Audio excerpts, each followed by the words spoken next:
Some legendary monsters are undead. They travel through time, learn current lingo, follow recent customs, and they might even tip well. Welcome to the Night Skald.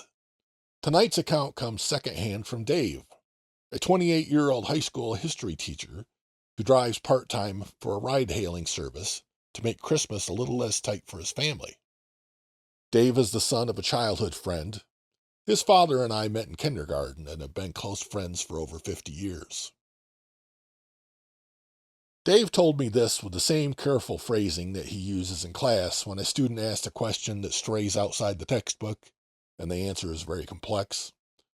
His words were measured, specific, and observant. What follows is his account of an All Hallows Eve night a few years ago. I filed this telling under Urban Legends Reborn, the Halloween Fair. Halloween in the country isn't the city's parade of decorations and neon lights. It's harvested stubble on the fields reflecting a cold moon, pumpkins, apple cider, and fresh donuts, bonfires and hay rides, spooky bare tree lines that conjure visions of Ichabod Crane riding through Sleepy Hollow, worn paths that became roads long before concrete or asphalt. Dave's phone chimed at 9:13 p.m. A pickup request with no street number. Just a pin dropped over two crossroads like a plus sign. He knew the spot. Everyone around here does. 3 corners were fields, but the fourth was a dark smudge of state forest. 100 years ago, there'd been a small town there. A toll house for the only bridge to cross the river for 10 miles, a blacksmith shop, an inn that was also a tavern, and on the forested corner, a manor house with a grand veranda and a widow's walk. Fire took the entire town in 1920. Old-timers still call the place the Old Crossing, as if there were a new one somewhere. Dave's buddy Jay carried a metal detector out there a few times and came back with a mason jar full of small treasures. A handful of old coins covered in green patina, and an exquisite brooch that the local historical society put in a glass case. Jay swore to Dave that when he was close to the forest, he could hear something that sounded either like wind chimes or piano keys. Wind can play tricks in the hollow. Easy money, Dave told himself. Country pickup, city drop, then back home for the night. His wife had slipped a foil-wrapped homemade brownie into his backpack, the way she always packed snacks when he worked late. He could still smell the cocoa. He turned on a County 12 and followed his headlights into the dark. The old crossing was quiet in a way Dave didn't classify as silence. Real silence is dead, blank, like wearing earplugs at midnight in bed. This was thin, like the sound had stretched thin, and you could press your fingertip through it. The wind was out of the east. The trees at the forest corner made a soft hush, the last few leaves of the year dropping one by one. The pin on the phone app was in the middle of the crossroads. Odd because there were no houses for half a mile in any direction. Dave pulled his Corolla up to it and tapped arrived. He looked left and right from his driver's seat and didn't see anyone. No movement in the rear camera screen. He thumbed the door lock open, a subtle invitation to enter. It felt rude to make someone tug on a locked door in the cold night. The gentleman stepped out of the shadow between 2 roadside silver maples, as if he had been waiting in a foyer and a bell had finally rung. Tall and slim, overcoat tailored to the line of his shoulders, no hat. There was old money in the tailored cut and not a thread of costuming to the fit. His hair might have been black or just very dark. When the gentleman bent to look into the passenger window, his face took in the moonlight in a way that made Dave think of cold white marble. Stone gray eyes.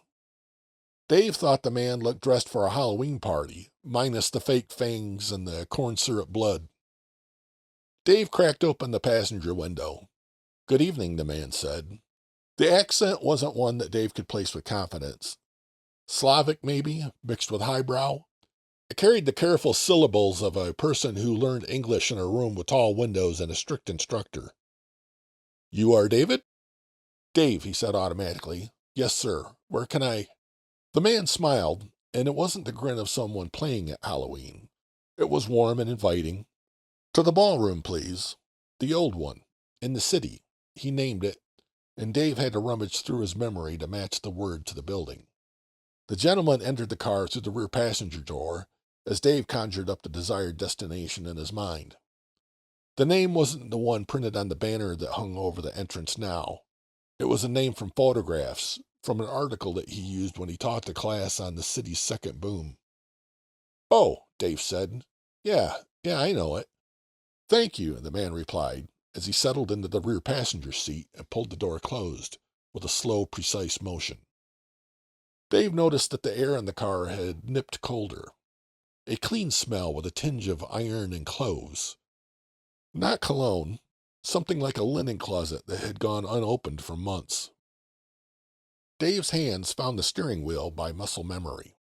He checked the mirrors like he always did, making a triangle with his eyes. The left, the right, the rear view. Then his gut dropped into an elevator shaft. The rear view reflected the back seat, the headrest, the shape of the seatbelt strap where it shifted diagonally. No passenger. Okay, Dave said slowly to himself, the same way he does when a student confidently gives a wrong answer from way out in left field. It's just the angle, he told himself. Is everything satisfactory? The man asked, and his voice came from where it should, over Dave's right shoulder, about 2 feet behind his ear. Yeah, Dave said. He thought about telling a joke about how he can never get the mirrors adjusted right after his wife drives the car. For a brief moment, he thought about getting out, opening the back door, and proving to himself that there was somebody sitting there. Is the seatbelt adjusted okay back there? Perfectly, the man said. Dave glanced at the dash. The passenger airbag light cared about the front seat, not the back. He put the car in gear, rolled away, and headed towards the city. As the car picked up its steady road hum, Dave reset his breathing. The radio was low.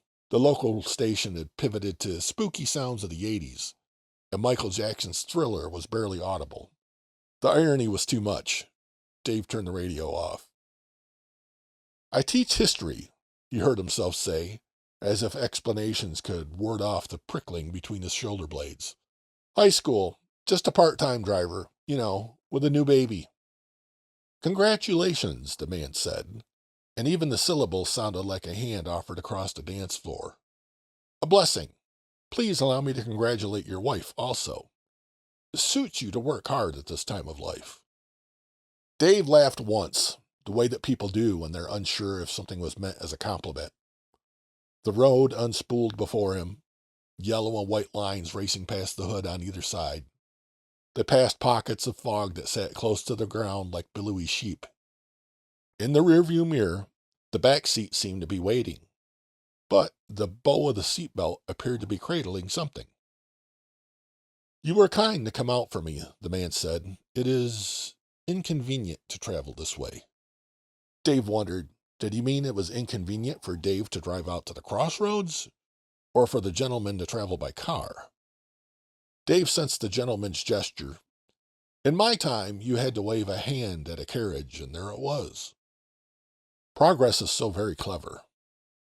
Do you live out here? Dave asked, because that's the shape of safe rideshare small talk. Ask about the neighborhood, mention the weather, talk about sports. I live, the man said, and then paused. My affairs have a way of drawing me out to the old corners. Before the city, there were places like these crossroads, and everyone agreed to leave a piece of themselves there to be found later. Huh, Dave said. He navigated the cloverleaf where County 12 folded itself into the state highway. That's sort of how I talk about the crossroads when I teach about migration routes. Paths become roads. Certain places along those roads become cities and towns. The site chooses the city as much as the people do. Very good, the man said. Dave heard the smile. You will do well with children. I hope so, Dave said. And their parents, the man added lightly, as if remembering an old joke. The city rose ahead of them. Street lights, a string of red brake lights that thinned as the hours passed into the kind of night when bars fill and quiet neighborhoods turn into their beds. Dave followed the route that he'd made 100 times, along the river's trapezoid, up the hill of antique brick, between the paired lions that flanked the entrance to the old ballroom. The lions had been sandblasted, painted, and named by the local kids Lefty and Righty, as if naming them somehow domesticated the stone. At the curb, costumed people seemed a painting of themselves. A boy had wrapped himself in fabric bandages. The effect was undone by the warmth in his cheeks and the way that he kept pulling up his scarf whenever the wind hit it. A woman in a witch hat was all makeup and thigh-high striped stockings with comfortable boots. A man in a plastic mask held the mask like a shield instead of wearing it. The gentleman in the back seat leaned forward. Dave felt unmistakably the press of a presence near his right shoulder, like when he looks over a student's shoulder to see their work. "I will be some time," the man said. "Please come back for me at 11:35, not later. We must be at the Crossroads before midnight." Midnight? Dave's brain lifted the word much like a specimen on a slide. He almost asked. He almost said it out loud. Instead, he put himself in the harness that kind, practical men learn. "Yes, sir, 11:35. The gentleman placed folded bills in the cup holder without fuss. Not like a tip to buy goodwill, but like settling a check properly before leaving a table. "For your trouble," he said. "Thank you for your conversation, David." Dave glanced down because something about the money part was always embarrassing. The bills were crisp in the way that new money is crisp, although they were not new. The portraits looked back at him with the faint wash of green that comes from long lives in dark drawers. He lifted his gaze to the rearview mirror to offer a polite refusal of the tip, but the back seat was empty. The door, however, had not yet opened. A costumed woman in line outside of the ballroom leaned to peer into the vehicle. She wore late Victorian-era clothing that looked new. "Cute effect," she said, and Dave smiled because he didn't know what she meant, but agreed with strangers when it was easy. He heard the rear passenger door open and close. Although he couldn't hear the words, the gentleman began a conversation with the woman. Dave drove 2 blocks, pulled into a slot underneath a dead streetlight, and put the car in park. His hands left the wheel and found the brownie. He unwrapped a corner and bit, and the sugar went through his blood like heat in a cold house. 11:35. Don't be late. We invent rules where there aren't any, to make us feel like we understand the game we're playing. Dave didn't decide that he had to be back on the minute. The request had made the decision for him. Established, authoritative, someone used to being followed without question. He killed time with the steady domestic rituals that are a young father's ballast. He texted his wife a heart and a jack-o'-lantern, and the words, "One more and I'll be home." She replied with a picture of their baby sleeping with one fist above his head, like a boxer who just won a prize fight. He scrolled through the local news feeds. The usual Halloween precaution stories were up front. Watch for pedestrians. Kids running across the street. Don't drink too much. Don't watch horror movies if you'll have nightmares and then call 911 at 3 a.m. when your basement furnace makes a noise. Don't freak out about what you don't see in the mirror, Dave added. He skimmed a piece on the ballroom's Halloween gala and saw photographs of draped velvet, tall candelabras, a man who wore a costume like it might bite. In one picture, on the edge, a woman in a dress from another century stood. High collar, a tight corset, not a hemline chosen for 21st century knees. Her face wasn't clear. She was looking away, lifting one gloved hand to touch her hair. Dave felt a tickle of deja vu and told himself it was because old clothes stand out. At 11:28, he put the Corolla back into gear and made the loop around the block so that when his clock dash nudged to 11:35, he would be at the curb. He was, and the gentleman was there as if he had formed out of the darkness itself. Dave didn't see him approach. One blink, people in bright costumes painting their laughter into the air. Next blink, the gentleman was at the curb, offering his arm to the woman in the dress David noticed in the photograph. Her hair, darker than the night around it, was pinned in a way that no one pins hair now, unless a tutor stood behind her and had shown her how to hold the pins between teeth while hands were busy.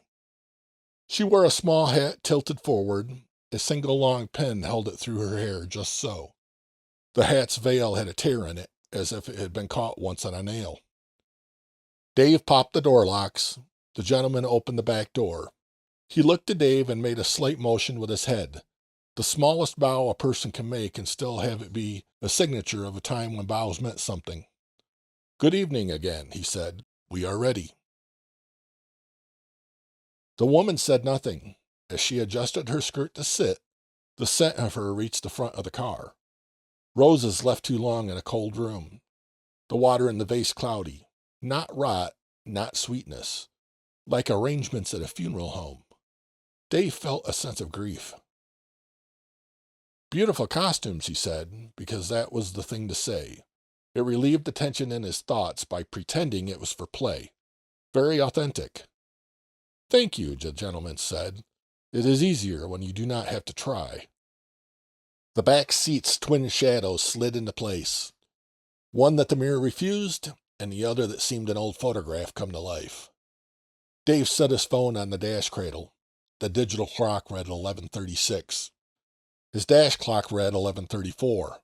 On any other night, he would have made a note to fix that. They pulled from the curb. The city did its trick of folding behind you while you stayed aware of it in the mirror. He took the faster road back, the one he liked for how it cut diagonally through old blocks along the river, then released him onto County 12 halfway to the fields. The gentleman spoke softly to the woman, the way one speaks in an anteroom between dances. "Did you enjoy the music?" he asked.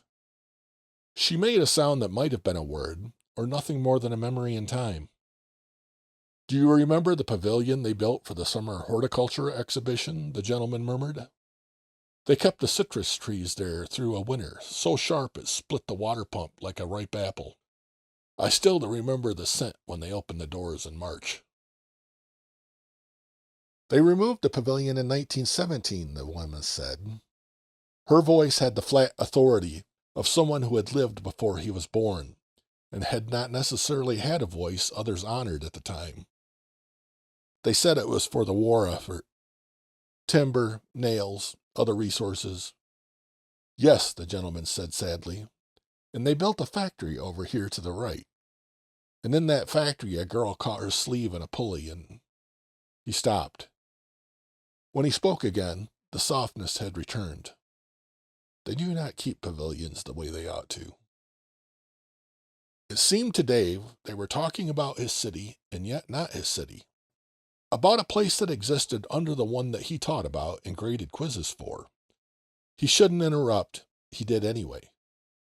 "Where was the pavilion?" he asked, still looking at the road so he didn't make his rear view a confession.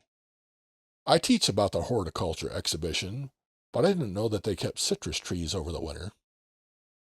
"On the river bend," the woman said, with the same plain tone. "At the foot of Fountain Street, before they moved the fountain to the square with the clock, and then moved the clock into storage and forgot about it." "Fountain Street is Sycamore now," Dave said. "They moved the fountain in 24. The clock broke in 59. In the back, the woman made a small sound that might have been a laugh. "And the cobblers," she said, "do they still have the little shop with the bell that rings differently for each person that opens the door?" "Was that at the pump house?" Dave asked, and then, because he knew he had walked into it, added, "Pump house is gone. That whole row. They took it down for the road widening. There's a seafood place there now." "Seafood," the woman repeated, and there was nothing in the syllables. It was like an empty word. Dave thought about telling them that the seafood was good. He thought about saying that the hush puppies were the kind that made your fingers and lips outwork your shame. But he didn't. The state highway had no traffic at that hour. They moved past the lit signs, a pawn shop, a liquor store, our barber who had long closed for the night. The gentleman's voice braided with the road noise. "Before midnight," he said to Dave softly, just to remind, to be kind to the living. "Not all things have kept their old rules. Some of us try." "Yes, sir," Dave said. The phone clock on his dash cradle laid 11:51 now. The dash itself still lagged. He kept his eyes on the road and off the mirror. They reached the county road. The harvested field had stubble like whiskers. A low ground fog that would burn off at first morning sun. Round bales littered the other field. The forest corner waited expectantly, stretching the world thinner like a bedsheet being pulled snug. The old crossing looked like itself, and yet like a photograph of itself. Dave braked to a stop just before the intersection. He put the car in park because he didn't trust his feet to hold still with his mind racing with what he thought he knew. "Thank you," the gentleman said. There was the polite rustle of a coat being buttoned. Dave didn't have to turn to know that the man's hands were quick and exact. The woman shifted, and her skirt made that small fabric rustling sound. It had rained 3 days earlier. The fields had dried into a crust that could be persuaded to crack if a boot pressed the wrong place. Dave could see a long way under the clear moonlit sky. He could see the forest corner and the field corners, and the way that the old ditch had silted and became a shadow crease that you could walk across without trouble. The gentleman opened his door, and the dome light blinked on and then off as if the car didn't want to see. He stepped out and then turned and held his hand to the woman. She placed her gloved finger into his and unfolded herself from the back seat, careful not to catch her dress. Her hat's veil trembled once, although the air was calm. Dave opened his door and stepped out into the night. He felt very much like a man about to speak in church without permission. "Sir," he said, because manners seemed intuitive when addressing this man, "if you don't mind my asking, why midnight?" It was the closest he could come to saying the thing without actually saying the thing. Not, "What are you?" Not, "What is she?" Not, "Why can't I see you in my rearview mirror?" Why midnight? The gentleman looked at him over the car. The night put stars into the man's gray eyes. "Because I am old," he said simply, with a slight smile. "Time may change the world, but old world things are made of the hours that kept them. I keep mine." Dave nodded, as if an answer had been offered where, in fact, a boundary had been drawn. The gentleman lifted his hand. Not dramatic, not a conductor throwing a cue, just palm up, as if signaling for quiet in a proper parlor. Suddenly, an iron gate stood where there had only been air. 2 pillars of stone with moss in the seams earned by 100 years. An iron filigree that had been heated and bent by men whose hands had never touched a phone. When the gate opened, it did not swing so much as choose to be in a different position. The hinges did not complain because some sounds are not meant for humans. Beyond the gate, there was a cobblestone path. It did not appear, it reasserted, as if it had been there and it was now there again. Gas lamps along the path lit themselves with a soft whoomph. They carried mantles. The mantles burned steadily. The light they cast was not the soft yellow of romantic films.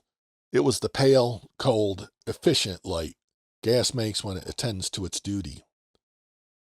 The mansion was where it had been 100 years before. It did not tower. It presented itself like a person entering a room whose name everyone knows. The veranda wore its carved trim like a collar. The windows were dressed. The widow's walk lifted like a black line against the sky. The woman took the gentleman's arm. It was an old motion with a new tenderness. He put his other hand over hers and patted it once. Professor to student, father to daughter, lover to lover, nobody's business but theirs. They walked. Dave could not make himself leave, and he could not take his eyes off what he was seeing. The couple reached the top of the mansion steps.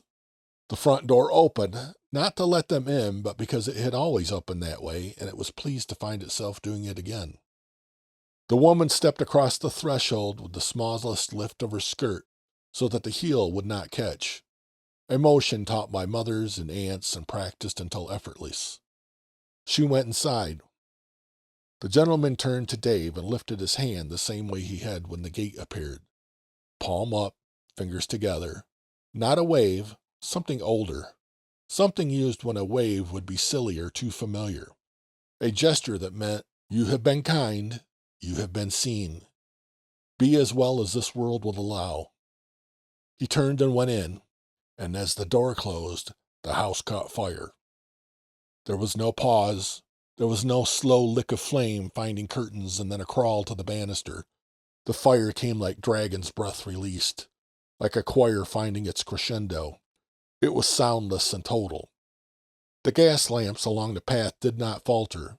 The heat did not reach the road. Dave believed that he should feel it. He felt the same air that he had felt before, cold, a little damp at the corners, ready to be smelled in the morning as burning leaves, even though you didn't burn any. Other structures of the old town woke. A roof line here, a front porch there, what must have been a blacksmith shop and a toll house. A church steeple held its finger to the moon and then became a torch. The flames were not greedy. They did not seek. They did not test. They did not play in the fuel of this time. They enveloped the buildings just as they had in the past. In the car, the dome light and the radio came on. The speakers did not sing, but breathed static. A thing exhaled and then went quiet again. Dave slipped into the car and slammed the door. His phone on the dash cradle blinked into its lock screen, which was a photograph of his wife holding their baby in a striped blanket at the hospital. He put the car into drive because the primal part of him said that flight was preferred to fight. His tires squealed through the intersection. When he looked in the rearview mirror, the mansion was burning. When he looked at the road ahead, the light showed the way home. Behind him, the old crossing returned to being 2 county roads, making a tired plus sign. Adrenaline hits different when there's nowhere to go. In a fight, there's a swing to throw and a duck to make. In a car at midnight, between fields, you hold the wheel with wet, sweaty hands. Dave drove home like every inch of road was a negotiation. He pulled into his driveway, turned the engine off, and sat with his head tipped back and his mouth open to make the breath go past the part of him that wanted to hold it. The house was dark and silent. He went in barefoot to keep the floor from telling stories about him coming home late. He stood in the bedroom doorway and watched his wife's breathing, the soft rise and fall that made the world feel like it would keep its promises. He stood over the crib and let the ridiculous wave of love take him, the one that makes men vow things in the night that they cannot possibly deliver. He went to sleep slowly and restlessly, and then all at once. He woke with a jolt. Morning came quickly, the way it does when you meet it halfway. The news was on as Dave sat down to eat his breakfast. Local morning anchors smiled as they delivered the stories they read. There were bits about candy and costumes and how busy the police had been keeping order and peace. There was a story about an out-of-control fog machine that had set off some sprinklers in a club, and about the latest featured dog up for adoption and a bumblebee outfit. Then a banner said, "Woman found at historic ballroom." The anchor's smile fluttered to seriousness. They put the photograph up over her shoulder like the news reports do. The woman in the picture wore the same dress she had worn in Dave's car. The hat's veil had the same small tear. She was looking to the side. The police asked anyone with information to come forward. The story said she carried no identification, because those words are useful.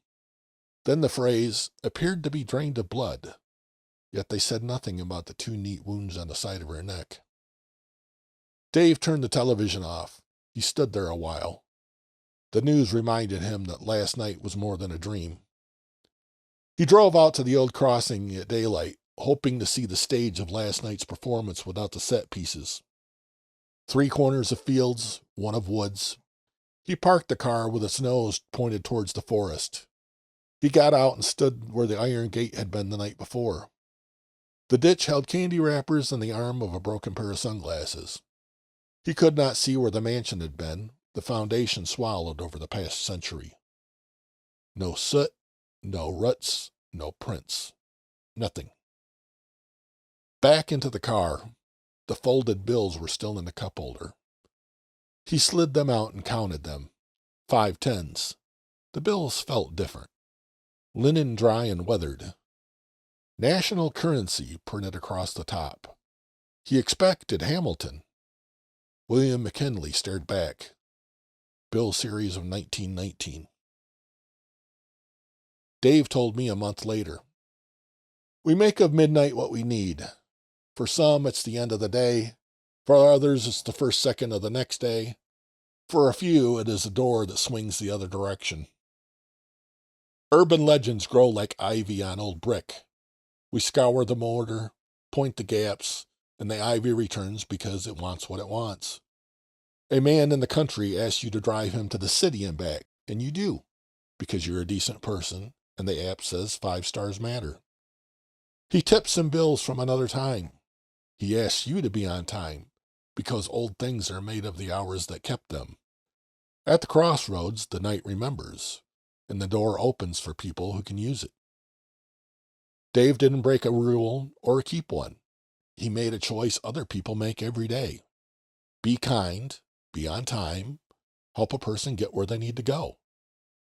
If you're out this season and someone flags you down at an old crossroads, be gracious. Take the ride. Keep your hands easy on the wheel. Be polite. And if you ask to have him home by midnight, don't be late. Sleep well. I'm the Skald. This has been the Night Skald. If you enjoy this sort of content, you know what to do.